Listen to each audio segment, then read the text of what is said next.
Welcome back to the channel. I'm Lauren Fix, and this is the 2022 Audi e-Tron GT. Now, we have reviewed the e-Tron SUV. This is the GT. We've kind of been waiting for this, and there's also an RS, so we'll drive that separately. This is a first look, not a full review. We will have another chance to do that, but I wanted to give you an opportunity to see what this vehicle was all about. Just give you a bite of the apple so you can wet your whistle, as we say, all these acronyms. But this vehicle has a lot to offer. It is very unique in many ways. One of the first things you will notice about this vehicle, it has a unique signature. Now, Audi's known for the LED lights. This is their running signature light. It is also unique in the back. It is very much looking like an Audi. You're not seeing that basically faceless vehicle. Audi has continued that look of Audi with a nice clean grille that actually has some personality to it, and there is some cooling ducts as well as some safety features down below. Now remember, this is a GT, so it has a front splitter on it, and they've really done a nice job making this very sporty looking. Now remember, this is related to the Porsche if you're looking at the Taycan, and we've reviewed that as well. There'll be more coming on this vehicle, so don't forget to subscribe and click that little bell so you don't miss anything. Now on the exterior, talking about Pirelli tires, they're 20-inch, and it's on an alloy wheel, and there's some big brakes. Remember, you are stopping a very heavy vehicle that's heavier than that of a gasoline-powered vehicle, so you're going to need some whoa power to go along with that. You'll also notice that the Audi Sportback design continues here in the e-Tron GT. This is our first drive of the Audi e-Tron GT. It's got performance. There's never been a question about having instant performance. There's certainly no delay.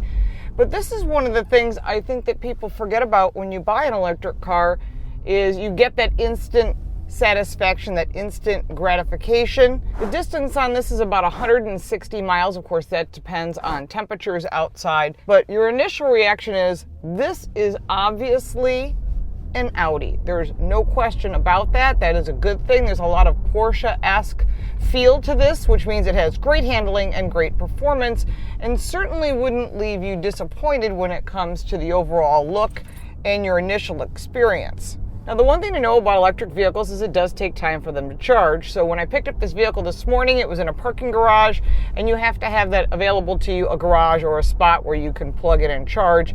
Again, that depends on the area of the country, the area of the world. Some of the people here that are on the World Car Jury were saying that there's an issue globally with infrastructure.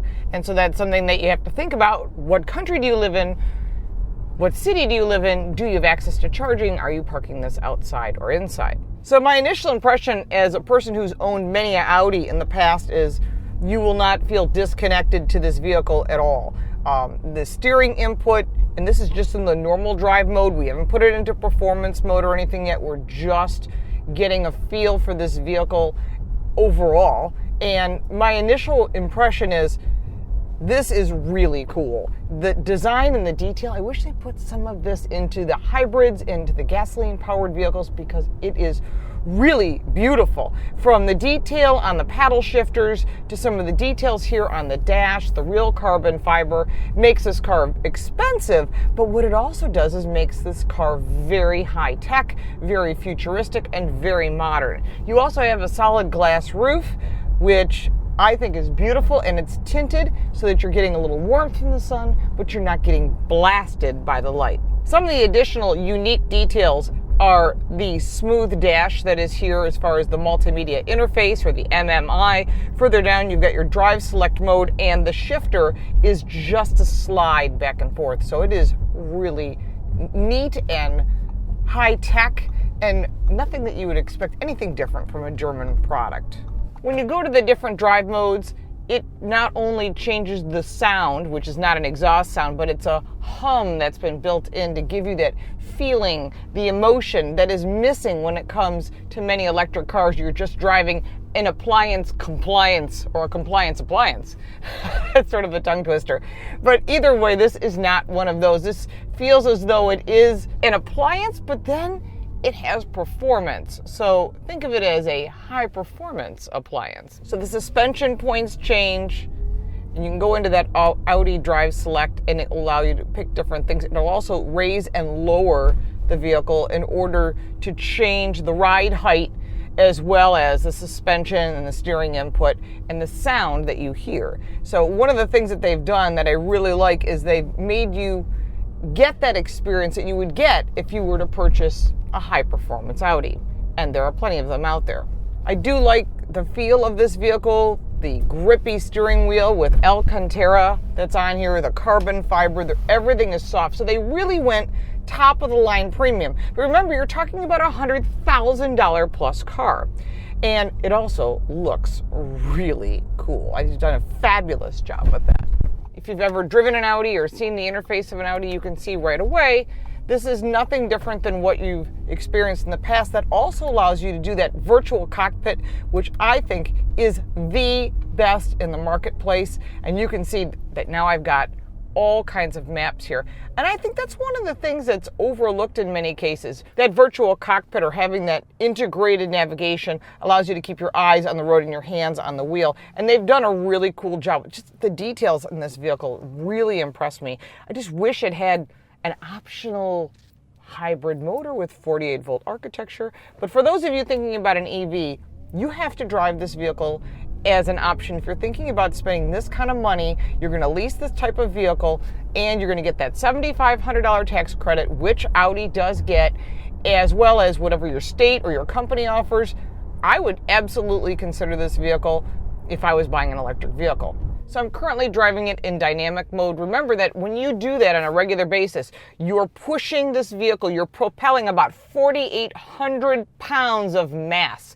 Batteries are heavier, therefore you're going to wear out the tires more prematurely, maybe not the brakes, but you're definitely going to wear out the tires more prematurely, and also you're going to use up the battery life every time you have to go and plug it in, and it doesn't take 7 minutes to fill up. But it's important to note that every time you're in dynamic mode, you're going to use more of that energy in your battery, just like if you're using apps all the time on your phone, that you're going to have to find a place to charge up. So if you're just driving around town like I am right now, it might be wiser to keep it in the efficiency mode. But I wanted to get this experience to show you when you drive this vehicle, it has some serious power.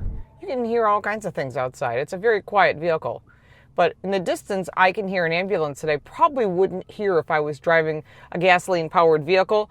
But it is just silent in here. Silent. It's wild. There are a lot of plug-in vehicles on the road here in California. While we test drive these different vehicles, whether it be on the track or on the street, I see a Jaguar I-Pace, there's an Ioniq by Hyundai, but all these vehicles are not the Audi e-Tron GT. Now, I have driven the Audi e-Tron in the past. We did that in Abu Dhabi. You can check that out up here. But this vehicle really just offers something different, a different experience, which I think is important. In the center screen, you not just have your navigation, your phone, your audio system, and your phone apps. You have vehicle information you can get right here, whether it be the efficiency. You can see how you're doing on efficiency. Don't even go where I'm going on efficiency, because I'm not efficient driver on this. You have your driver assist system, so you're getting your maximum safety. In this case, you can make it individual or just go with the basic safety features. But honestly, when you're driving in busy traffic, the maximum safety will be the safest choice for any driver. You got your switching over here, your settings, and then your favorites. All of this is available to you right in front of you. All your climate control is here, your drive select modes. This is just a really fun car to drive. As far as seating, it's got lumbar on both sides, as expected, but I didn't expect anything less when it comes to a German car in this $100,000 price point. You should have the top of the line seating, and that it does. And you're certainly not thinking, oh, it's going to be lacking in any way. What they did is they added everything in on this, because people that are buying a car in this price range don't want to compromise. They want to have everything. And you pretty much do have everything. I just wish it had a little bit more battery life, but that's coming potentially down the future.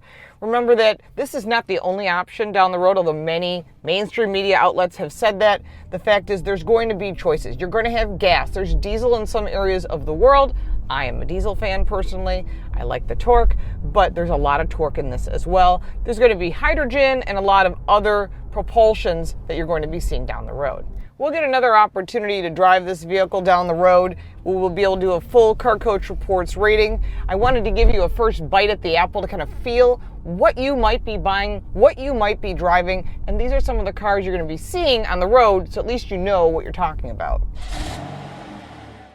Coming around to the back, you'll see those sequential LED taillights, and that runs all the way across the back, and a very clean Audi logo and the e-Tron GT. There's no exhaust pipes, but what you have is a rear diffuser because this is part of the aerodynamics of the vehicle. Very nice. By the way, well done. Hit the remote control twice and you have access to a sport back trunk, which has plenty of room, and this includes the kit for charging. That's back here and it's attached just to keep it nice and clean and simple. They've done a great job doing that. Considering there's limited space because of the design of this vehicle, you also have some tight second row seating. Again, that's an initial feel for this vehicle. Again, who's sitting back there, using child safety seats, or is no one sitting in the back, then this vehicle should be perfectly fine for you. There's a few things you got to get used to when you're buying an electric vehicle, and part of that is this is not an appliance. This vehicle in this case is about performance, and they've done a great job putting that together. This vehicle is running for World Car of the Year, and we'll see how it performs when we give you the announcement in April of 2022 at the New York Auto Show. In the meantime, if you got value from this video, make sure to like and share. If you have any questions that I didn't cover, and there's a lot of things I didn't cover because there's a lot on this vehicle, make sure to put that in the comments down below. I will get you an answer. I am sure you have tons of questions. I tried to just give you a little snapshot of what you might look at before you go to the dealer, because they're going to try and sell you on the vehicle, and you want to go in there with car smarts because knowledge is power. There's more information on our website, carcoachreports.com. It's in English and Spanish, and I'm also co-hosting a podcast called Total Car Score, where we talk to insiders in the industry to tell you what's coming out before you see it in the dealer lots. Thank you so much for watching, and we'll look forward to seeing you next time.